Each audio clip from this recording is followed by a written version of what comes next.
Greetings, fellow classic television fans, and welcome back as we talk more about the iconic TV show Kung Fu. Let's begin with an awesome cast. Wait, are you fishing or talking about actors? According to Kung Fu's director Jerry Thorpe, David Carradine's reading for the role of Kwai Chang Caine was riveting, yet there was some apprehension in regards to their perception of his attitude. According to the documentary Kung Fu, The Journey from Grasshopper to Caine, Tom Kuhn from Warner Brothers did not know what to make of David, but Thorpe convinced him that this son of acting legend John Carradine was the only man on the planet that could do justice to the part. A reluctant agreement was struck, and David was cast in the lead role. You've got a deal. History shows that Carradine lived up to Thorpe's expectations by earning Emmy and Golden Globe nominations for his portrayal. Prior to this, he had an award-winning debut on Broadway and a couple of TV roles on The Alfred Hitchcock Hour and Rod Serling's Night Gallery. In 1972, he co-starred in one of Martin Scorsese's earliest films called Boxcar Bertha.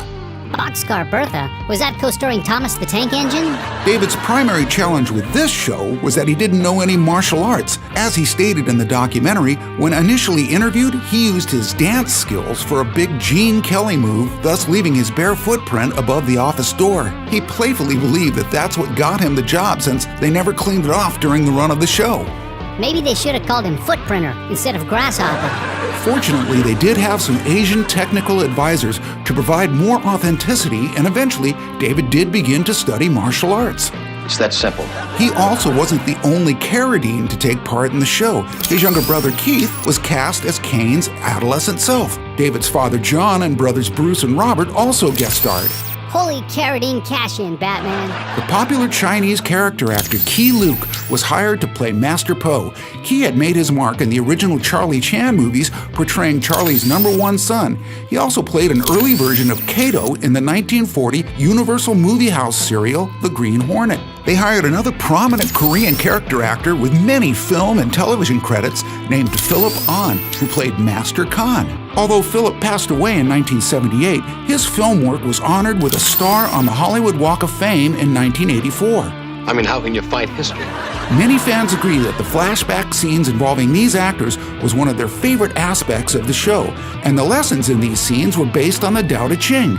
It's also interesting to note that Jerry Thorpe initially had Bruce Lee in mind for the lead. Most fans knew him as Kato on the 1966 television show The Green Hornet. Except for one small detail.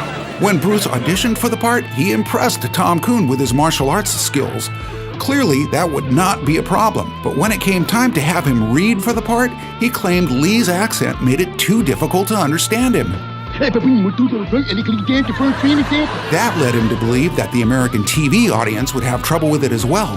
Ironically, the late Brandon Lee, who was Bruce's son, made his acting debut as Caine's son in the 1986 television remake Kung Fu the Movie.